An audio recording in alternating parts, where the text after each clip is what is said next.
नमस्कार दोस्तों, मैं हूं जिग्नेश परमार और आप देख रहे हैं निवेश ज्ञान। तो आज इस वीडियो में हम जानकारी लेने वाले हैं टैक्स सेविंग इन्वेस्टमेंट ऑप्शंस के बारे में कि फाइनेंशियल ईयर अब खत्म होने वाला है। तो अगर आपको टैक्स सेविंग के लिए इन्वेस्टमेंट करना है तो इस वीडियो के अंदर हम कुछ टैक्स सेविंग इन्वेस्टमेंट ऑप्शन के बारे में जानकारी लेंगे और अलग अलग पैरामीटर में उन सभी की कंपैरिजन करेंगे। तो उसमें से हम देखेंगे कि सबसे बढ़िया वाला टैक्स सेविंग इन्वेस्टमेंट ऑप्शन कौन सा है। लेकिन उसके लिए आपको इस वीडियो को अंत तक देखना बेहद जरूरी है।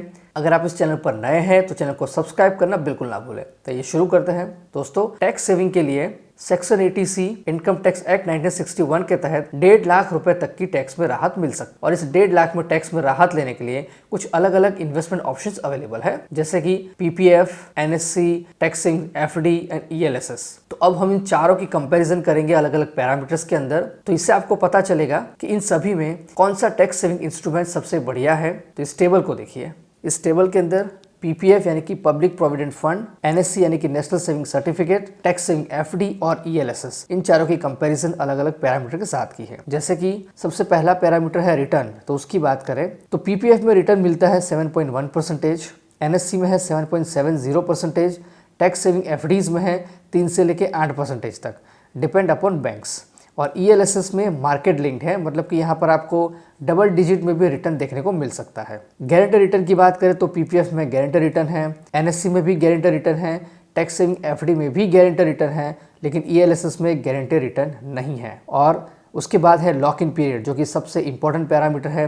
PPF में लॉक इन पीरियड है 15 साल का, NSC में लॉक इन पीरियड है 5 साल का, टैक्स सेविंग FD में लॉक इन पीरियड है 5 साल का, और जबकि ELSS में लॉक इन पीरियड है सिर्फ 3 साल का। टैक्स ऑन रिटर्न की बात करें तो PPF में कोई भी टैक्स एप्लीकेबल नहीं है, NSC का रिटर्न टैक्सेबल है और टैक्स सेविंग FDs का भी रिटर्न जो है वो मैच्योरिटी पर टैक्सेबल है। और ELSS में long term capital gain 12.5% applicable है, जिसमें 1.25 लाख तक गेन पर टैक्स में छूट मिलती है। तो दोस्तों, इस टेबल के जरिए आप देख सकते हैं कि ELSS में लॉक इन पीरियड सबसे कम है, रिटर्न मार्केट लिंक्ड है। तो मेरे हिसाब से तो ELSS सबसे बढ़िया ऑप्शन रहेगा 80C के अंदर इन्वेस्टमेंट करने के लिए। तो ELSS स्कीम के रिटर्न्स की जानकारी के लिए कुछ एग्जिस्टिंग ELSS स्कीम के परफॉर्मेंस की जानकारी लेंगे। तो इस टेबल को देखिए।